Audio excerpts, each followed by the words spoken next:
बिस्मिल्लाहिर्रहमानिर्रहीम। मेरा नाम रुबीना इरफान है। मैं बलूचिस्तान अवामी पार्टी की MNA हूँ। मेरे बारे में ARY में काशिफ अब्बासी साहब ने जो खबर चलाई है ये सरासर झूठ है और मैं अपने पार्टी के फैसलों की पाबंद हूँ। न मैंने आज तक किसी मिनिस्टर से अभी तक मिली हूँ, ना मैंने PTI को वोट देने का वादा किया है। और मैं आपको अभी ऑन एयर कहूँगी, over my dead body I will not give my vote to PTI।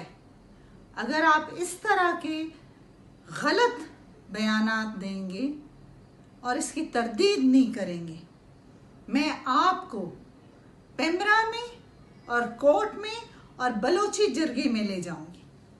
Thank